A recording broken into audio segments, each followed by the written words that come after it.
Sir, ಈಗ ಕೆಲವು ಜನ ನಿಮ್ಗೆ ಒಳ್ಳೇದಾಗಲಿ ಅಂತ ಹೇಳಿ ಬಯಸ್ತಾ ಇದ್ದಾರೆ, ಇನ್ನು ಕೆಲವು ಜನ ನಿಮಗೆ ರಾಜಕೀಯ ಚಕ್ರದಲ್ಲಿ ಸಿಲುಕಿಸಬೇಕು ಅಂತ. ಯಾರು ರಾಜಕೀಯವಾಗಿ ನಮ್ಮ ದ್ವೇಷಿಗಳಿದ್ದಾರೆ, ವೈರಿಗಳಿದ್ದಾರೆ, ಅವರೆಲ್ಲರೂ ಕೂಡ ನನಗೆ ರಾಜಕೀಯವಾಗಿ ಮಸಿ ಬೆಳಿಬೇಕು ಅಂತ ಪ್ರಯತ್ನ ಮಾಡ್ತಾ ಇದ್ದಾರೆ.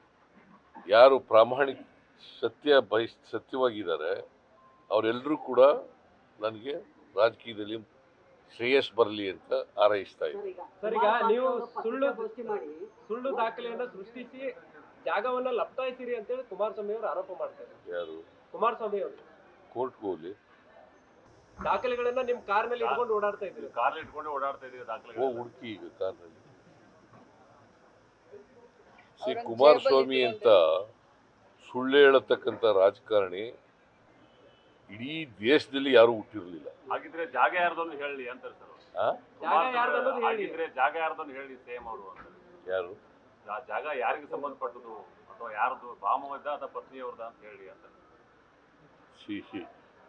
ಈ ತರ ಪ್ರಶ್ನೆ ಕೇಳಿದ್ರೆ ಏನು? ಕುಮಾರಸ್ವಾಮಿ ಹೇಳ್ತಾರೆ, ಈಗ ಹೇಳ್ತಾರೆ. ನೋಡ್ರಿ, ದೇವರಾಜು ಅನ್ನೋರಿಂದ ನನ್ನ ಪಾಮೈದ ತಗೊಂಡಿದ್ದಾನೆ. ದೇವರಾಜು ಅನ್ನೋರಿಂದ ನಮ್ಮ ಪಾಮೈದ ತಗೊಂಡಿದ್ದಾನೆ 2004ರಲ್ಲಿ. 2005ರಲ್ಲಿ ಅದು ಕನ್ವರ್ಟ್ ಆಗಿದೆ. 2010ರಲ್ಲಿ ನನ್ನ ಹೆಂಡತಿಗೆ ದಾನವಾಗಿ ಕೊಟ್ಟಿದ್ದಾರೆ. ಅದನ್ನು ಮೂಡಾದವರು, ಮೈಸೂರಿನ ಡೆವಲಪ್ಮೆಂಟ್ ಅಥಾರಿಟಿಯವರು ನಮಗೆ ನನ್ನ ಹೆಂಡತಿ ಜ್ಞಾನಕ್ಕೆ ತರದೇನೆ ಸೈಟ್ ಮಾಡಿ ಹಂಚ್ಬಿಟ್ಟಿದ್ದಾರೆ. ಯಾರ ಜಮೀನು ಅದು?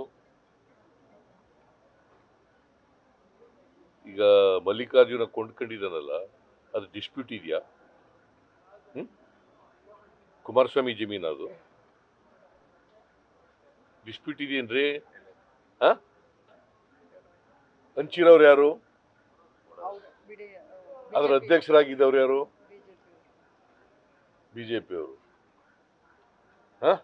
ಆಗ ಯಾರ ಸರ್ಕಾರ ಇತ್ತು? ಮತ್ತೆ ನೋಡ್ಕೋಬೇಕಾದವರು ಲೀಗಲ್ ಆಗಿದೆ ಇಲ್ಲೋ ಅಂತ ನೋಡ್ಕೋಬೇಕಾದವ್ರು ಯಾರು? ಯಾರ್ರೀ?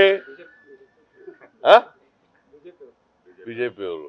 ಅವ್ರು ನೋಡ್ಕೊಂಡಿದ್ದಾರೆ ಅಂತ ನಾವು ಅನ್ಕೊಂಡಿದೀವಿ.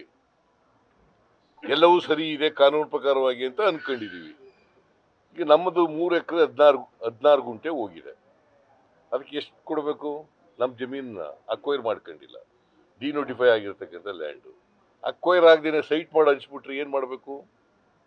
ಇಲ್ಲಪ್ಪ ನೀನೇ ಅವ್ರ ಗಮನಕ್ಕೆ ಬರದಿದೆ ಅಂತ ಹೇಳಿದ್ರಲ್ಲ. ಏನು ಮಾಡ್ಬೇಕ್ರಿ? ಈಗ ನಮ್ಮ ಜಮೀನು ವಾಪಸ್ ತಗೋಬೇಕಾ ಇಲ್ಲ ಬಿಟ್ಬಿಡ್ಬೇಕಾ? ಹಂಗೆ ನ್ಯೂಸ್ ಫಸ್ಟ್, ನಿರ್ಭೀತಿಯಿಂದ ನಿಮ್ಮ ಪರವಾಗಿ.